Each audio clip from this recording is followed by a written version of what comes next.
So after 2 days at acquisition.com headquarters in Las Vegas, what did I learn from Alex and his team? That's a great question, and that's actually what I want to share with you because I went there for 2 reasons. One is to understand how can we scale our current business that we have, which is a construction flooring business. And also there's a new product that we've been working on and we're about to release it soon. How do we get that business started? So that's exactly what I'm trying to do. I want to share with you my experience and what I have learned from those 2 days.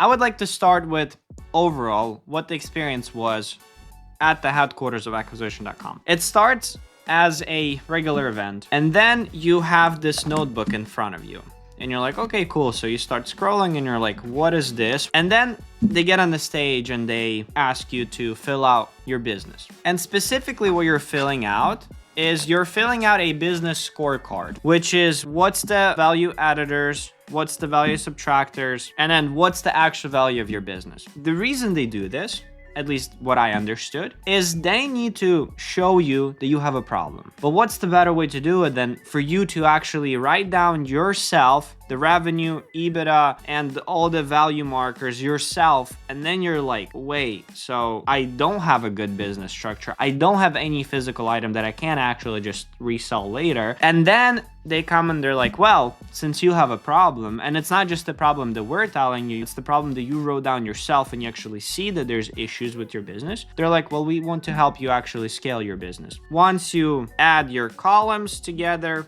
you'll have an equal number that will actually give you the number of what's your business worth and what someone is willing to pay for. But this is a great piece of document that you can technically find anywhere, and you'll understand yourself. Do you actually have a problem or are you good? So after spending a day with them, understanding that we have a problem, understanding that there's so many ways and options how to solve the issues and how to scale our business better, I got to the hotel, drained, kind of depressed because I understand that there's a lot of problems. And I didn't get a single answer for those 2 questions I had. First question is, how do I scale our current business?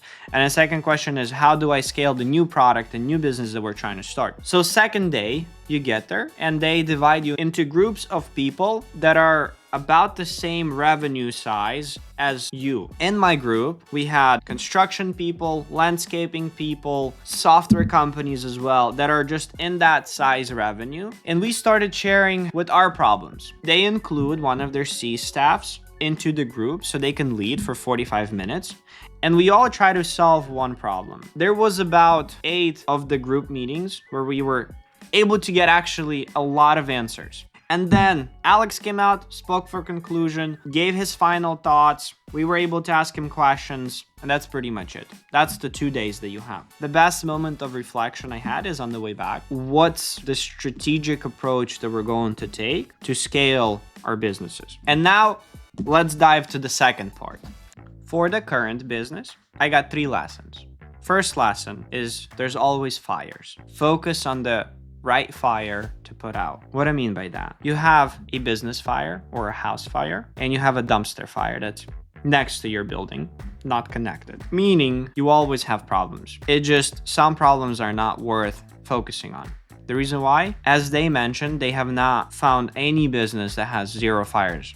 There's always problems in the business. They're just some problems that's not worth financially, emotionally, physically to waste your energy on. A house fire is, for example, you're losing customers. That's a huge problem and you need to put it out. Dumpster fire, for example, for us specifically, is like having trackers on the vans, which we don't really need it. But if we were to focus our energy on our resources, we could have resolved that problem. But it's not even close to a big priority or a problem that we have at the current moment. Next is spend more on advertising, but lower your cost to acquire the customer. If your customer is worth $3,000, how can you spend less on the marketing by still getting them? That means your offer needs to be better, call to action needs to be better, your lead magnet needs to be better, and your data analytics need to be better. So you can understand where you spend the most amount of resources and where you get the least amount of return. And the last point for the current business that we have is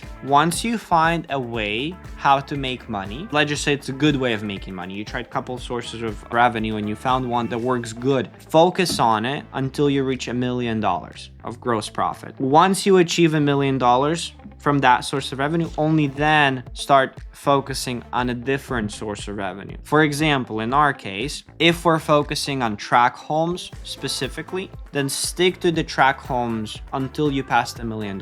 Once you're done, then you can focus on commercial buildings. What did I learn for the new business? This is the roadmap that they give me. First, you need to find your ideal customer, meaning you need to know how old they are, if it's male or female or both, what are their interests, what are the trades, and what specific category they're located in. Then you need a lead magnet. Before having any actual landing page, website, or a physical product, you need to understand, okay, you have an ideal customer. Now, what's your offer? How can you make it so good that you can just like magnet them and like get them attracted to your product through this offer? And only then you create a landing page. That's when you utilize your ideal customer with the ideal magnet, and then you create a landing page based on those two previous features. Once you're on your landing page, you need to do a call to action.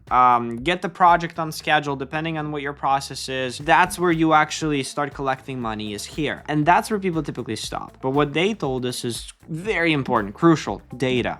Have the data, understand what kind of ideal customer you have, and analyze that customer. Every time you keep advertising to the ideal customer, check the data. Is it actually the ideal customer? Then lead magnet. Understand, is that lead magnet that you're using, is it the ultimate best option you have? Landing page. Try to analyze what call to action buttons you're using, what picture on the landing page you're using, what's the text, what's the form, what's the layout. Also, percentage. What's the value of your customer? How much did it cost you to acquire the customer? How hard was it to work with the customer? Do you want more of those customers or less? That's where data comes in. Just analyze and understand that any tweak you make can either help you or hurt you. And it's your choice what you do with the data, but just have a way to track that data. And then the last point is keep doing this over and over and over until you reach your first million. Then you can diversify a different revenue. Same process. Technically, after 1 million, you can afford to have another director of that specific department